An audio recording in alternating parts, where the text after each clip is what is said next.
Olá pessoal, tudo tranquilo? Eu me chamo Charles, eu sou VFX Artist aqui na Gameloft em Montreal e hoje a gente vai ter uma conversa justamente sobre efeitos e eu vou tentar sintetizar o que é um VFX Artist, o que ele faz, como que ele trabalha, como é o dia a dia dele, quais são as técnicas e recursos que ele utiliza, qual é a sua função. Vou tentar resumir tudo isso porque a área de VFX ela é bastante abrangente, né? Ela é bem grande, bem complexa e existem muitas ramificações, inclusive. Então nós vamos tentar manter essa conversa numa maneira bem resumida do que é de maneira geral um VFX Artist. Tu sabe aqueles efeitos especiais mirabolantes, lindos, maravilhosos, com explosões e brilhos e partículas e arco-íris voando, magias? A gente também faz isso, mas não é só isso. Inclusive, isso é uma das coisas que acaba sendo menos feitas dentro da área de efeitos. O que o VFX Artist faz é informar. Ele tem que passar uma mensagem de maneira muito rápida e muito clara para o player. Então, a sua principal função é justamente informar ao player de maneira que ele entenda instintivamente o que está acontecendo. Se o player está tomando um dano, ele tem que entender instantaneamente, instintivamente, que ele está tomando um dano. Se ele está recebendo uma cura, ele tem que entender que ele está recebendo essa cura e ele vai ter que tomar decisões muito rápido. Se ele vai continuar naquela área, se ele vai sair daquela área, se aquilo é uma área que apresenta perigo para ele, se é uma área que vai dar uma vantagem para ele. Então ele tem que entender o que está acontecendo, né? E na correria do gameplay, vamos dizer assim, um League of Legends da vida, um Overwatch, o player tem que entender muito rapidamente, em questão de milésimos de segundo. Então essa informação tem que ser muito clara. Ele tem que entender na hora, ó, o que está acontecendo. Estou tomando dano? Estou dando dano? Estou sendo curado? Alguém está me ajudando? Alguém está dando um buff? Ele tem que saber o que acontece na hora. Para isso, o VFX Artist ele tem que se utilizar de recursos tanto artísticos quanto técnicos. Se um VFX Artist fica só, não, só quero ser artista, só quero desenhar, só quero pintar, vai ter a vida um pouco mais complicada. Ele tem que entender da parte técnica, ele tem que entender como é que faz um shader, como é que funciona um sistema de partículas, o quanto isso custa para o processamento do jogo, se vai ser um jogo mobile, se vai ser um jogo de PC ou console que vai poder usar mais recursos, né? Ele tem que entender saber qual é o budget dele de processamento para poder escolher as melhores técnicas, né? Então, para isso, ele vai estar conversando muito com o Technical Artist, ele vai estar conversando muito com o programador, vai estar conversando muito com o Game Designer, e eu costumo dizer que o melhor amigo do VFX Artist é o Technical Artist, porque é ele que está mais por dentro da implementação, está conversando direto com os programadores, que vai saber quais são as últimas técnicas e qual é o melhor recurso para utilizar na engine, né, para alcançar aquele resultado. E o VFX Artist vai ter a liberdade artística. Na verdade, os dois, tanto o VFX Artist quanto o Technical Artist, eles são muito próximos, são muito parecidos.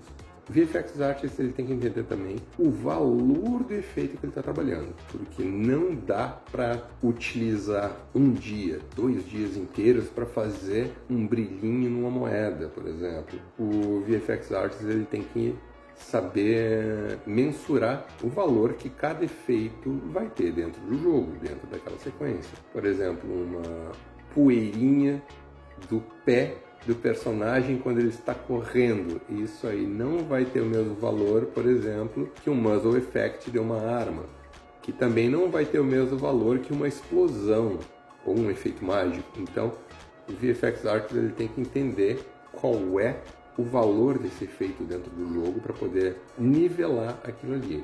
Tanto a qualidade visual do efeito, quanto o tempo que ele vai dispor, o tempo que ele vai alocar para realizar aquele efeito.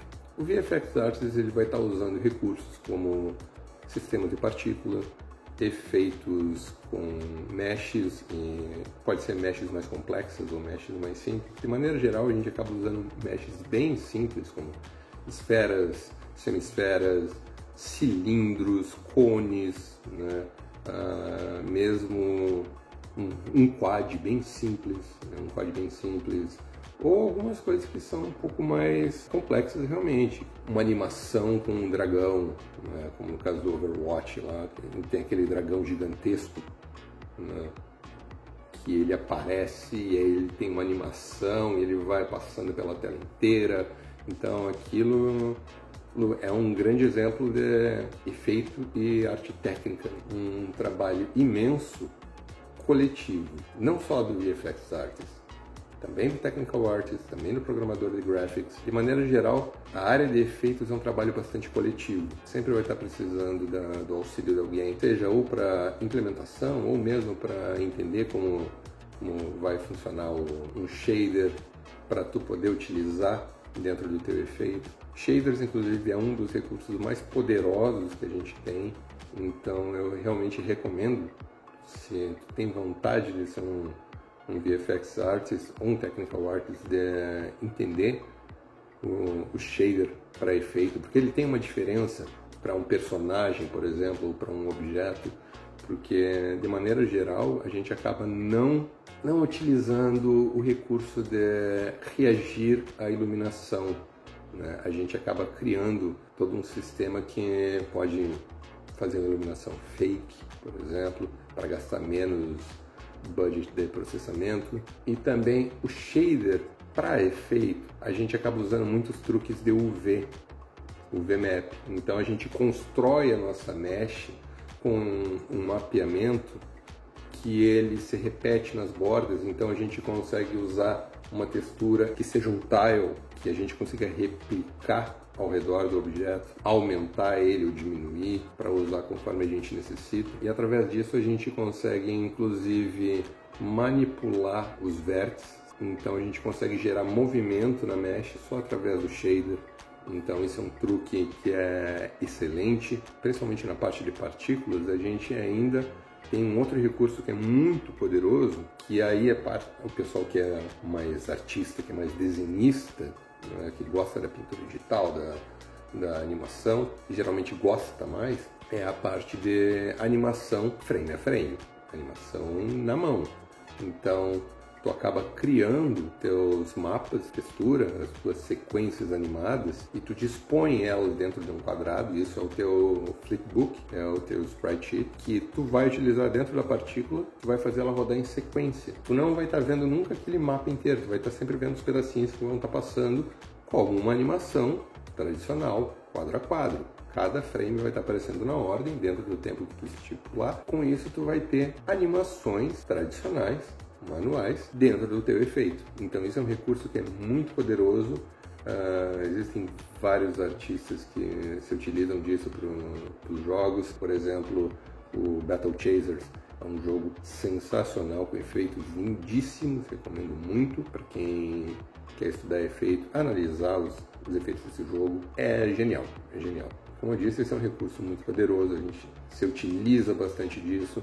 Às vezes a gente não utiliza animação, mas a gente utiliza muito textura feita frame a frame. Então a gente pode utilizar uma técnica muito similar, que tu ainda vai fazer um quadrado lá, que vai ter vários spritezinhos ali dentro daquela área, vamos dizer que sejam chamas. Tu pode utilizar cada um desses quadradinhos, vai ter um desenho de uma chama diferente. Nesse caso, pode, por exemplo, ao invés de fazer animação, rodar frame a frame, como no caso anterior, tu pode sortear um pedaço disso, que vai passar rapidamente, e aí tu vai ter toda uma animação dentro da partícula, de fazer ela crescer, fazer ela diminuir, fazer ela aparecer e desaparecer.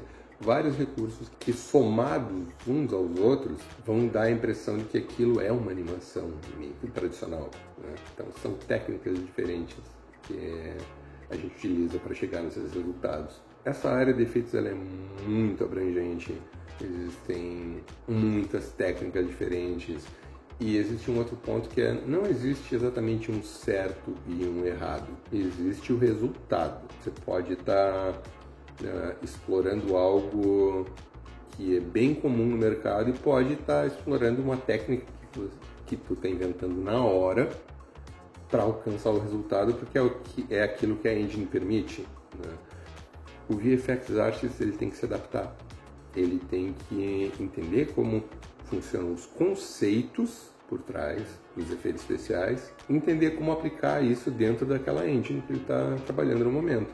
Eu recomendo, óbvio, quando está começando, estuda bem a engine que tu está trabalhando no momento, que tu está aprendendo, para tu firmar os conceitos, que os conceitos são justamente os conceitos artísticos. Então é composição de cor, os princípios da animação, a reação do jogador com respeito ao efeito, ele tem que entender, como eu falei lá no início, ele tem que entender o que está acontecendo instantaneamente. Pega primeiramente na engine que você está estudando e tenta aplicar esses recursos, tenta aplicar esses conceitos. Uma vez que tu firmou, que tu entendeu melhor, explora as outras engines, porque vai ser importante para ti. É algo que é meio que comum entre todas elas. Tu vai pegar, por exemplo, uma Unreal da vida e tu vai entrar no sistema dele de criar shader, tu vai entender como é que ele funciona. Uma vez que tu entende isso, tu vai descobrir que na Unity é a mesma coisa. Tu vai descobrir que na engine da casa, do estúdio que tu está trabalhando, é a mesma coisa. Tudo é muito parecido, todos eles funcionam de maneira parecida, porque os efeitos para jogos são muito parecidos. Inclusive, os softwares que a gente usa são muito similares. Então, por isso que eu digo que o VFX Artist tem que se adaptar. Ele tem que aprender como se adaptar aos recursos e às ferramentas que ele tem no momento. Então, de maneira geral, quais são as ferramentas básicas que o VFX Artist vai utilizar? Ele vai utilizar um software 3D, pode ser Blender, Max, Maya. Ele vai utilizar um software de manipulação de imagem para poder criar a sua textura, a textura do seu efeito. Então vai ser um Photoshop, Krita, um GIMP, um Substance Designer, que é muito poderoso, inclusive. De vez em quando tem um Substance Painter, isso depende. E ele vai estar utilizando muito das engines. Então, a Unity, Unreal e a engine da casa. Com quem trabalha em VFX Artist? Com o animador, com o artista responsável pela UI, com o technical artist, com o programador, com o tiozinho do café, com todo mundo. Ele tem que estar sempre nessa constante conversa, nessa constante comunicação para entender o objetivo do efeito, qual é o budget que ele tem para realizar aquele efeito.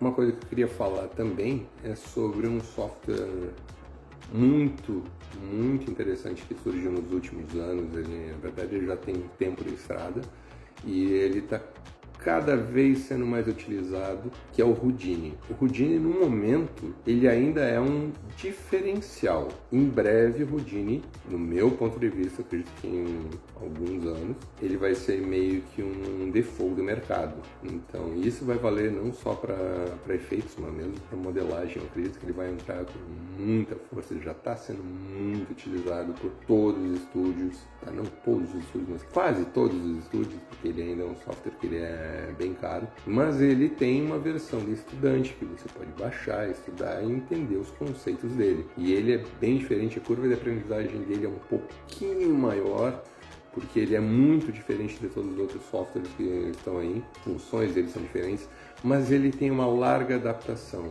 E é isso, né? Tipo, é bem complexo resumir o que é VFX Art, porque ela engloba muita coisa, e eu sou apaixonado por isso, porque engloba muita coisa que eu estudei a minha vida inteira, que eu sempre gostei, e que é ilustração, concept, a pintura digital, animação 2D e 3D, muitas coisas que eu sempre gostei de estudar, e eu consigo aplicar tudo dentro da área de efeitos, né? Então isso me deixa muito feliz.